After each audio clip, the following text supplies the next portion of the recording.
change is disruptive because once a parent, always a parent. Trying to incorporate all of this in your life, all this newness and change, and you've got to be emotionally present. How we respond when our children are little lays the groundwork for their emotional security. And it's not to give your children power and control.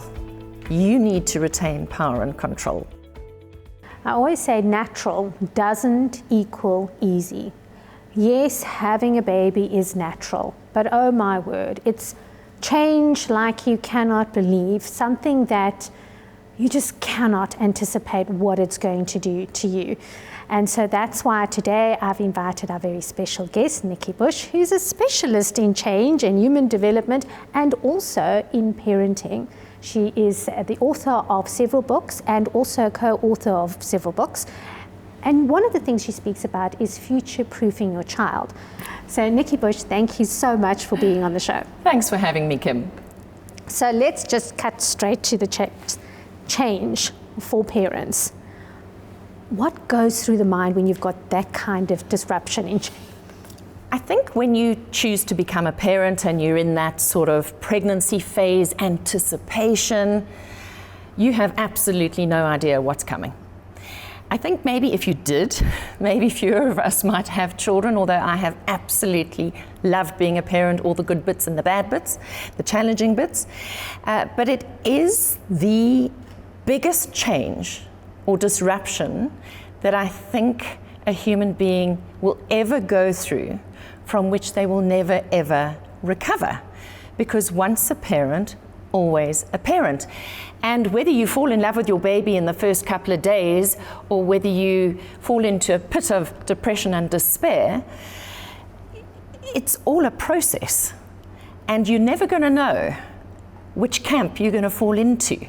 That's the gamble of becoming a parent. You actually don't know. And so until you get there, you won't know how to respond to this big change. And really, I say to parents, you need to understand before you have this baby, that once the baby arrives, A, you can't put it back, and B, you are changed forever. It's a chemical reaction. It's an emotional reaction. It's alchemy. It's things coming together.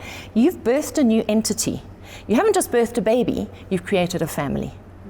Which means every single dynamic in your life is going to change. If you're the person who's going to pop the baby out and say, right now my life is going back to normal, you're kind of pushing against the tide. The other way of doing it is, I'm going to outsource everything to somebody else and my life is going back to normal. But the thing is, you fundamentally changed.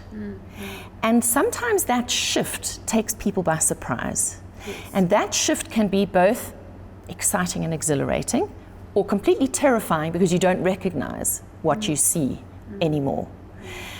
So reframing the fact that everything's going to change and being up for the change and being curious about what it might look like and feel like when you get there is probably the right mindset to have, but it's probably not the mindset most people go into childbirth with. And yeah, who knows what you're going to find on the other side. That's so true. And you know, one of the things that I noticed when I was reading your book, I actually saw there that dynamic between mothers and fathers, that one of the things that you said, when you have unexpressed emotion, you know, it comes out in other ways. And a lot of dads really struggle with this because there is the romance side of it before you have this baby, then the baby arrives, and all of a sudden the mother cannot give the father the same kind of attention that she used to. So the change is not just inside the mother, the change is in the father. And how that new team, and you mentioned in your book as well that family is a team, how that new team gets to gel. It's not like, why are you not like the person that I married? It's like that person no longer exists. They went out the window. How do you now navigate your new space, this new change? You mentioned team, and teamwork. Parenting is a team sport. Fathers need to go in with a more realistic mindset. So the romantic idea versus reality are very, very different. And it's being up for the adventure. I always say that parenting is the most incredible personal development adventure you will ever have in your life. And children, even from the tiniest of babies, they see you 360 degrees. They discover parts of you you would never have discovered had you not become a parent, mum or dad. And the invitation is always there with your child holding that piece of you that they found back here that you've never seen and asking you, do you want to dance with this part of yourself? And it's up to you whether you decide it's a yes or a no. And those parts are not always the nice parts of you. They can also be the shadow side of you, because we are complete human beings with vast numbers of different emotions and ways of expressing ourselves, and children know how to hit the jugular. Oh, yes. I think they come in as teachers, and we often talk about what are you teaching your children, but what are you learning at the feet of your children is another way to look at it. And it's not to give your children power and control. You need to retain power and control, because your children need to know that there's a boss and a captain of the ship so that it feels safe. But it is to be open to the exploration of who you are because you became a parent. I sometimes find, particularly when I deal with corporates and new parents, that when people are high functioning, they like to be in control, and all of a sudden, a baby, you are not in control. As much as we like to say that, and that change really affects people a lot. So I find with moms going back to work, they've lost a lot of confidence, because now all of a sudden, that level of control that they used to have, they no longer have. They're going back to work, and then they know something happens to that baby, I'm out of here, I have to get home. Because that's a biological, emotional need.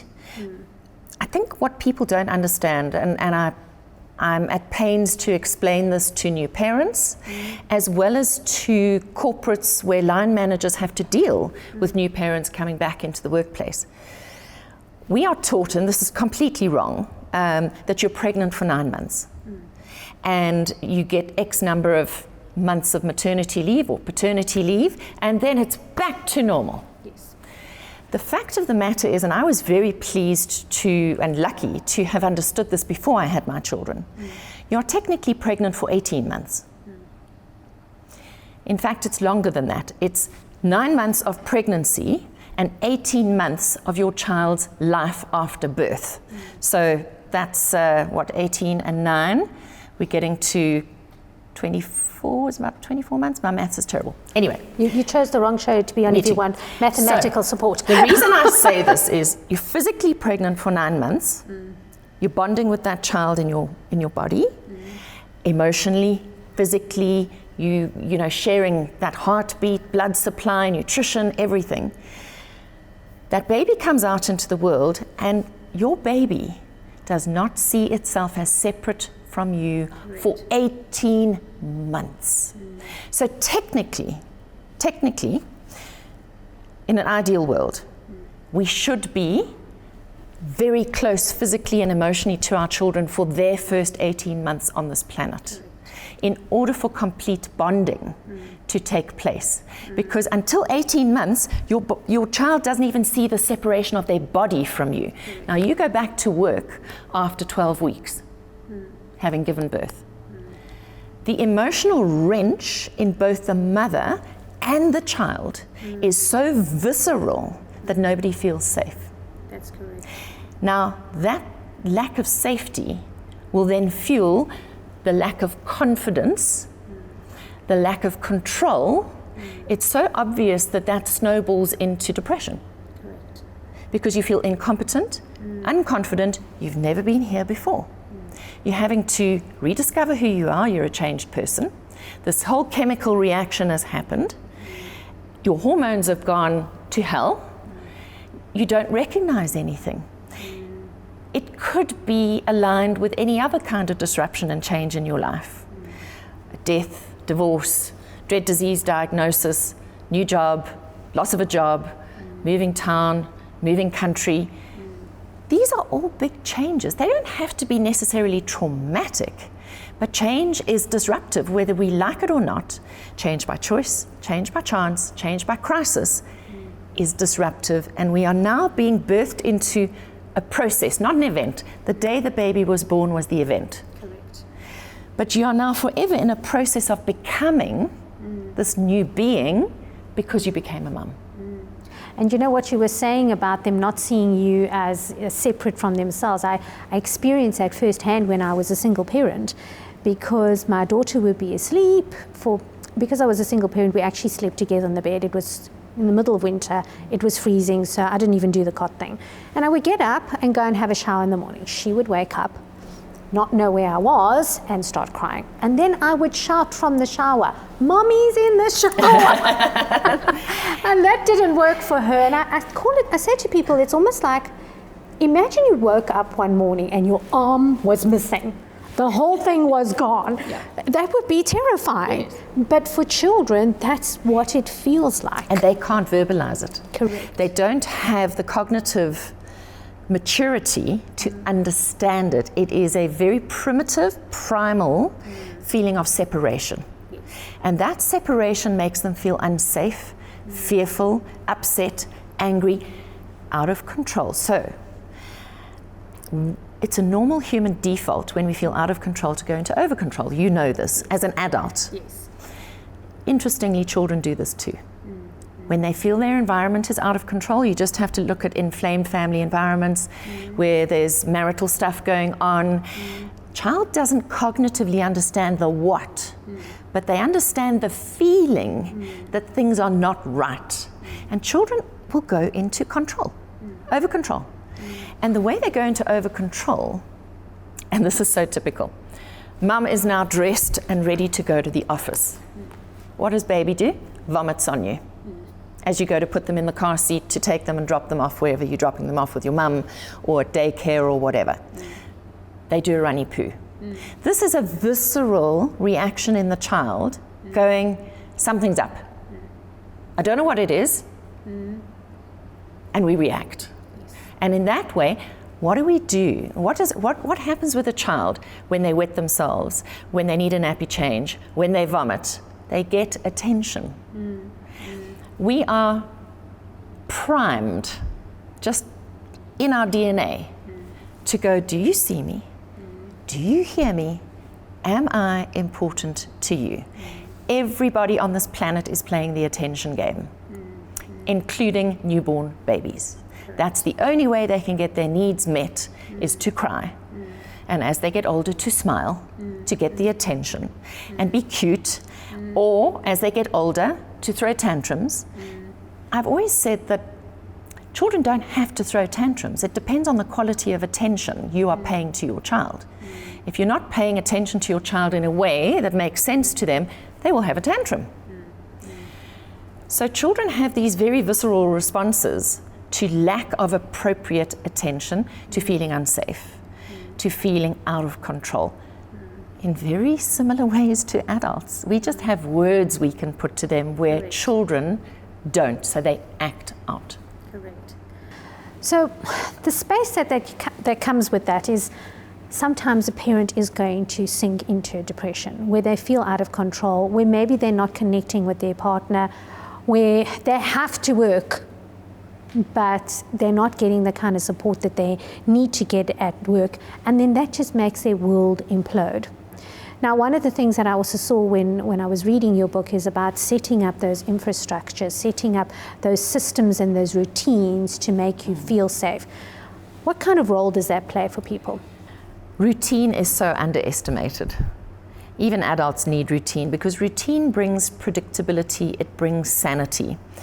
And what I always say to parents is, it's great to have your schedule of you wake up at this time and then you get yourself ready and then you wake your children up and you get them ready and then you have breakfast and then you throw them all in the car with their school bags. I mean, talking children of any age.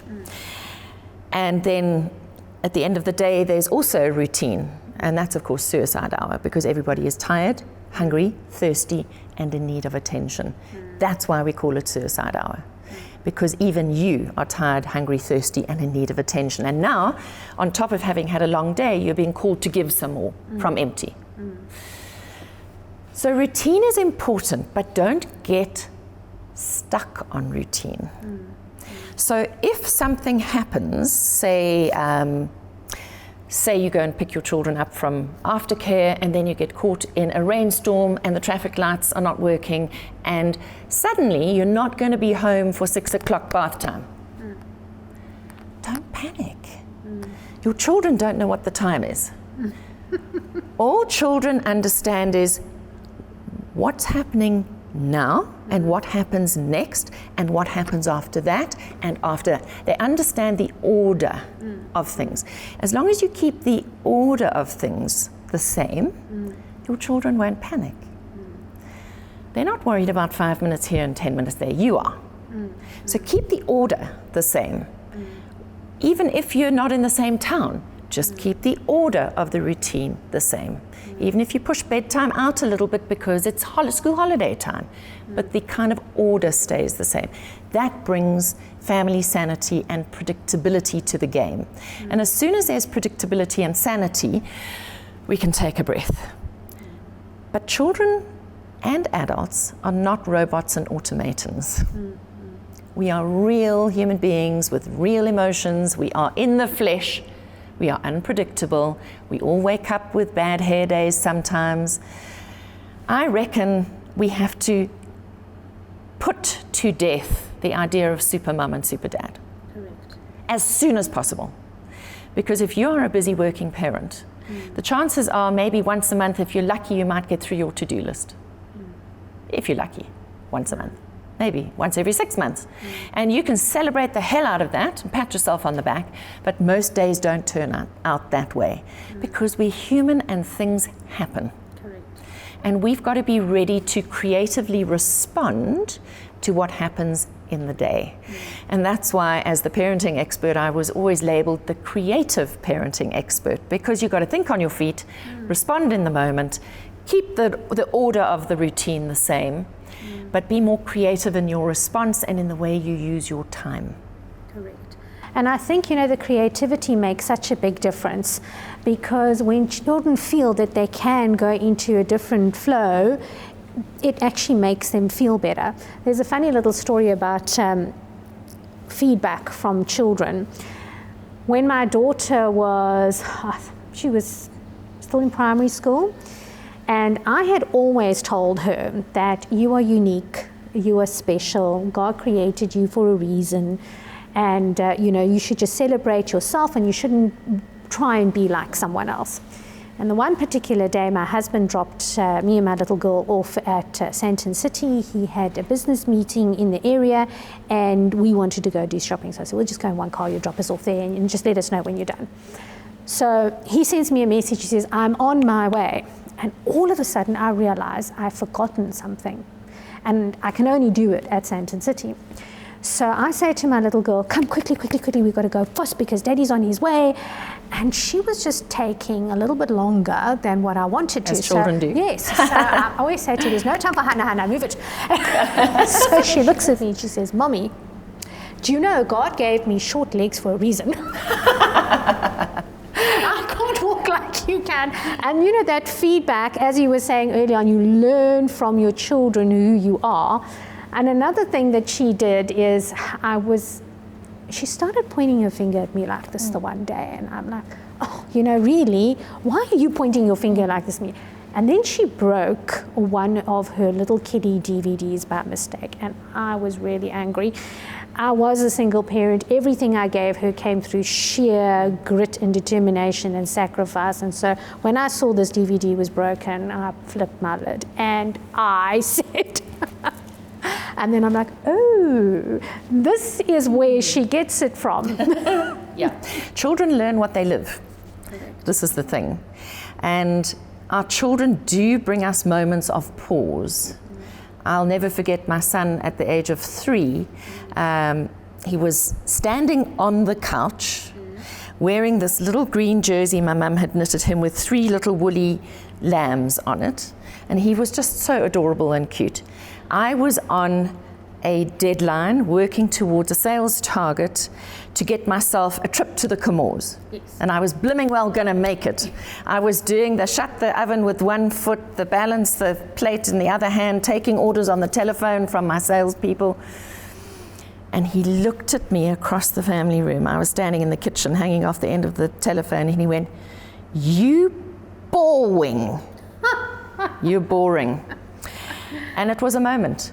It was a moment where I stepped back and I went, he's right, I'm not a present parent at this moment in time, but I knew it was just the last week. It wasn't like it had been the whole year.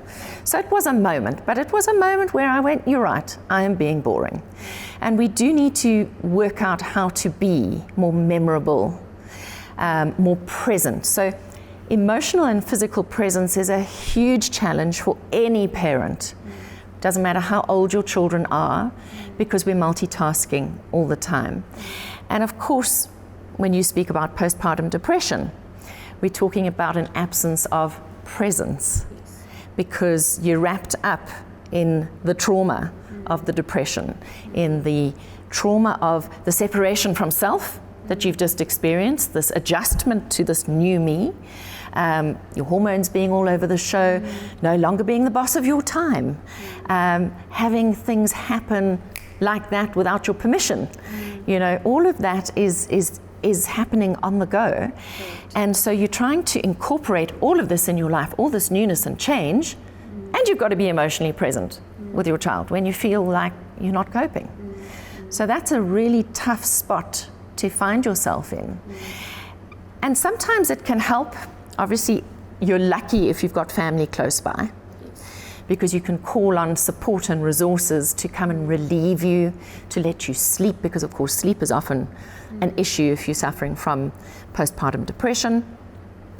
Somebody who you trust to look after your baby while you are sleeping or while you are at work.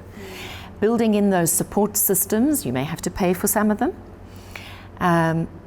but supporting yourself with counseling, coaching, medication, getting help sooner rather than later is a very, very important thing. So being awake and aware enough to go, I think something's off. Okay. And how can I help myself? How can I make myself more supportable so that I can go through this with a little more sanity and a little more self-compassion, and therefore be more emotionally available to my child? Because how we respond when our children are little lays the groundwork for their emotional security, their ability to self-regulate, their ability to express themselves and not withdraw out of fear, or not try and parent you, because this is part of the over-control. When children feel out of control, if you vacate the driver's seat, it's not going to be empty for long. They will jump in, and it's completely inappropriate in terms of their age. And it can become an extreme emotional burden that then shapes how they show up in the world. So in order to love yourself and your child best, make yourself supportable and get the help that you need. But it's interesting what you're saying about supportable. So that's definitely something that I needed to go through. But there was a season where my daughter had to parent me, because I had postpartum depression in all 3 of my pregnancies. The first one was more acute because I was alone. Yes. But because she went through that phase with me, when the second baby came and my husband was out at work, my daughter would see the triggers in me, and she would come to me and say, give me the baby. Go and have a shower. Yeah. Yes. Give me, but it wasn't just about having the shower. She could see I was tripping onto going the over next the level. edge. Yeah. That the rage, the lack of control, and that kind of thing was a very big thing for me. And in those cases, she would then say to me, I need you to give me this baby, because she recognized the signs with me. Amazing. So I've met your daughter. Yes. and she's very perceptive. Yes, she and is. very mature, beyond her years. And you see, everything that happens to us in life, and maybe we should address parental guilt at this point. Yes. Because I think all parents suffer from guilt at some point or another. Correct. Some because they had postpartum depression, felt they weren't there for their children. Others because I work so much and I don't have enough quality time with my children. Others because we don't have enough money and can't give our children what we would like to give our children. Others who are feeling guilty because maybe their marriage is falling apart and they consider their children to be in a broken home. Your children will go through what they have to go through. Your job is to give them the skills to navigate this. If you carry the guilt, you do a disservice to your child. Correct. You put your child in the driver's seat because you don't take the boss role of claiming, this is what's going on, this is the way it is. I would love it to be different, but it isn't. We have to work with what is, which is what I talk about in my book, Future Proof Yourself, because we get to points in our lives where we've got to accept the world as it is and stop wishing for it to be the way we would like it to be, because that's just a pipe dream. And so helping children to navigate the way it is really our job. And we can promise our children the world, but life will throw us curveballs. You never know if you're going to be out of a job, or a client is going to drop the contract, or you're going to have to move from a bigger home to a smaller home, or maybe you get a big contract overseas and you take your kids away from all your immediate family and you go and live somewhere else.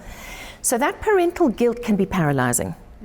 And we have to transmute it as quickly as possible. And the easiest way to do it is to be a little more emotionally present and accessible to your children, obviously, at those times, but with boundaries. Correct. Because if there's guilt and no boundaries, your children will hit you in the jugular where they know it's going to hurt. And then they can manipulate you.